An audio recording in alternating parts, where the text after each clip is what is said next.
Hello students, today in this presentation I will teach you the lesson Globe Model of Earth. What if I told you the Earth is a giant sphere? Crazy, right? Let's explore this globe together. अगर मैं कहूँ कि पृथ्वी एक बहुत बड़ा गोला गेंद है, अजीब लगता है ना? चलो इस ग्लोब को साथ में समझते हैं. This planet we call home is about 71% water. Imagine that. 4 major oceans, Pacific, Atlantic, Indian and Arctic. हमारी पृथ्वी, जो हमारा घर है, उसमें लगभग 71% हिस्सा पानी है.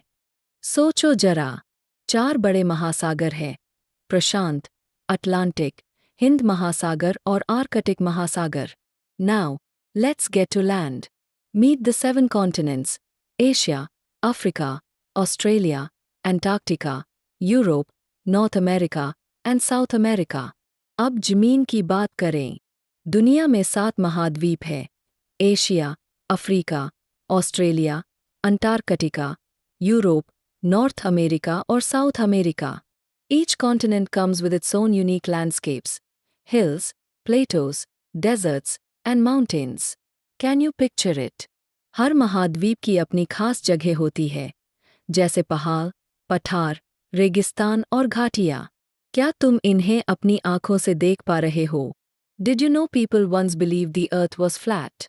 But science quickly corrected that misconception. क्या तुम जानते हो, पहले लोग सोचते थे कि पृथ्वी चपटी है, लेकिन विज्ञान ने यह बात जल्दी ही सही कर दी. With views from the moon, we now know Earth is round. Pretty cool, हाँ.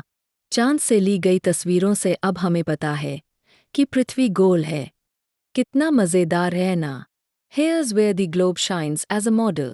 It accurately represents Earth's shape, showing continents and oceans. यहीं पर ग्लोब बहुत काम आता है. ये पृथ्वी की असली आकृति दिखाता है, जिसमें महाद्वीप और महासागर भी दिखते हैं. When you spin a globe, you can pinpoint locations and dive into any country's culture and geography. जब तुम ग्लोब घुमाते हो, तो किसी भी जगह को ढूंढ सकते हो और उस देश की संस्कृति और भूगोल को जान सकते हो. The globe divides our planet into northern and southern hemispheres. The equator is essential for orientation.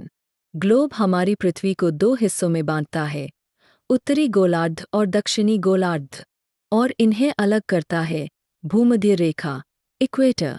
And don't forget the poles. Always snowy and icy, they're pretty much the chillest places on earth. ध्रुवों को मत भूलो, वहाँ हमेशा बर्फ होती है. ये पृथ्वी के सबसे ठंडे इलाके हैं.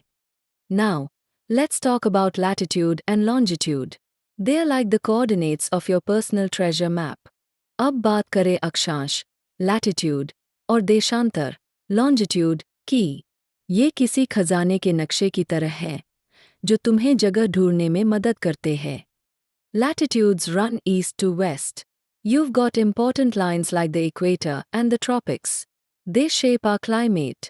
अक्षांश रेखाएं पूर्व से पश्चिम तक जाती है, जैसे भूमध्य रेखा और कर्क तथा मकर रेखाएं.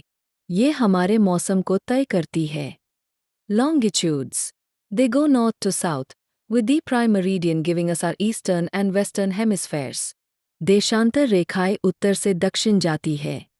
प्रधान देशांतर रेखा, प्राइम मेरिडियन, से हमें पूर्वी और पश्चिमी गोलार्ध मिलते हैं.